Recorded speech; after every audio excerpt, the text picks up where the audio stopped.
Thank you.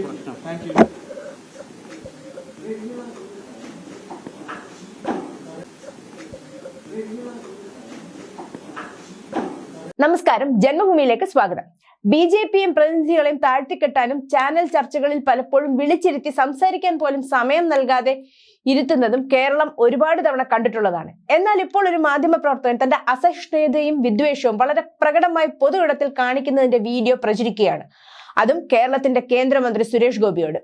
ഇന്നലെ ബജറ്റിന് ശേഷം കേന്ദ്രമന്ത്രി സുരേഷ് ഗോപിയോട് ചോദ്യങ്ങളുമായി ചെന്ന മാധ്യമങ്ങളോട് ബജറ്റിൽ കേരളത്തെ അവഗണിച്ചു എന്ന വാദം അപ്രസക്തമാണെന്നും യുവാക്കൾക്കും സ്ത്രീകൾക്കും ഗുണം ലഭിക്കുന്ന നിരവധി പ്രഖ്യാപനങ്ങൾ ഉണ്ടായിട്ടുണ്ടെന്ന്, എയിംസിന് സംസ്ഥാന സർക്കാർ ആവശ്യമായ സ്ഥലം ഏറ്റെടുത്ത് നൽകിയിട്ടില്ലെന്നും പ്രതികരിച്ച ശേഷം നടന്നു നീങ്ങിയ അദ്ദേഹത്തെ നോക്കി കോപ്രായം കാണിച്ച മീഡിയ വൺ റിപ്പോർട്ടർ തൗഫിക് അസ്ലത്തിന്റെ വീഡിയോ സമൂഹ മാധ്യമങ്ങളിൽ വിമർശനത്തിന് വഴിവെച്ചിട്ടുണ്ട്.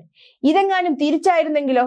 ഈ പ്രവർത്തകരും ചാനലും മുസ്ലിം വിരുദ്ധത എന്ന് പറഞ്ഞ് ബ്രേക്കിംഗ് ന്യൂസ് കൊടുത്ത് ബാക്കി ചാനലുകാരെ അന്തിച്ചർച്ചയും നടത്തി ഒരാഴ്ചയെങ്കിലും പൊളിച്ചേനെ. സംഗതി കൈവിട്ടു പോയതോടെ ഫേസ്ബുക്ക് പോസ്റ്റിലൂടെ മാപ്പ് പറച്ചിലുമായി എത്തിയിട്ടുണ്ട് തൗഫിക് അസ്ലം. അദ്ദേഹം ബൈറ്റ് നൽകി പോയ ഉടൻ തമാശയായി ഞാൻ കാട്ടിയ അംഗവിക്ഷേപത്തോട് പ്രതികരിച്ചുകൊണ്ടുള്ള കുറിപ്പുകൾ സമൂഹ മാധ്യമങ്ങളിൽ ഞാൻ കാണുന്നുണ്ട്. മാധ്യമപ്രവർത്തകൻ എന്ന നിലയിൽ എന്റെ ഭാഗത്തു നിന്നും ഇത്തരമൊരു പെരുമാറ്റം ഉണ്ടാകാൻ പാടില്ലായിരുന്നു എന്നും തിരിച്ചറിയുന്നു. മന്ത്രിയോടെന്നല്ല, ഒരാളോടും അങ്ങനെ പെരുമാറരുത് എന്ന് ഞാൻ തിരിച്ചറിയുന്നു. കുറച്ചു കാലം മുമ്പ് ഇതേ പത്രസ്ഥാപനത്തിലെ മാധ്യമപ്രവർത്തക ഷിതയോട് അപമര്യാദയായി സുരേഷ് ഗോപി പെരുമാറി എന്ന് പറഞ്ഞ് വിവാദമുയർന്നപ്പോൾ മാപ്പ് പറഞ്ഞ സുരേഷ് ഗോപി പിതാവിന്റെ വാത്സല്യത്തോടെയാണ് പെരുമാറിയതെന്നും ദുരുദ്ദേശം ഉണ്ടായിരുന്നില്ലെന്നും വിശദീകരിച്ചു.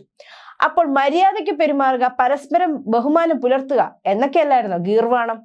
തൗഫിക് എന്ന മാധ്യമപ്രവർത്തകന്റെ മോശം പെരുമാറ്റമുള്ള വീഡിയോയ്ക്ക് താഴെ വരുന്ന ചില കമന്റുകൾ ഇങ്ങനെയാണ്: മീഡിയ വൺ റിപ്പോർട്ടർ കേന്ദ്ര സഹമന്ത്രി സുരേഷ് ഗോപിക്ക് നേരെ അശ്ലീലാംഗ്യം കാണിച്ചു എന്നത് വാർത്തയല്ല, അതിലുപരി ഭയപ്പെടുത്തുന്നത് അവനെ പോലെ ഒരാൾ ലോക രാഷ്ട്രങ്ങളിലെ നേതാക്കൾ പങ്കെടുക്കുന്ന G20 ഉച്ചകോടി നടന്ന അതീവ സുരക്ഷാ മേഖലകളിലൊക്കെ ഈ മാധ്യമത്തിന്റെ പേരിൽ റിപ്പോർട്ടിങ്ങിന് പോയ ആളാണ്. കേന്ദ്ര സുരക്ഷാ വിഭാഗം അതീവ ജാഗ്രത പുലർത്തേണ്ടിയിരിക്കുന്നു.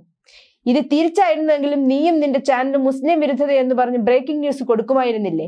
കുത്തിത്തിരിപ്പുമായി ചെന്ന് വിചാരിച്ച കാര്യം ഒത്തില്ല. അതിന്റെ ഫ്രസ്ട്രേഷൻ ആണെന്ന് കാണുന്നവർക്കൊക്കെ മനസ്സിലായി. പിന്നെ BJP വിരോധവും, എന്നിട്ട് മാപ്പും. കോപ്രായം കാണിച്ചോളൂ, ബോംബ് പൊട്ടിത്തെറിപ്പിച്ച് ആൾക്കാരെ കൊല്ലരുത്. ആ മനുഷ്യനോടുള്ള വിദ്വേഷത്തിന്റെ പുറത്ത് നീയൊക്കെ അരയിൽ ബോംബ് കെട്ടി അദ്ദേഹത്തിനെ ഇല്ലാതാക്കാൻ പൊട്ടിത്തെറിക്കുമോ എന്നാണ് എനിക്ക് പേടി.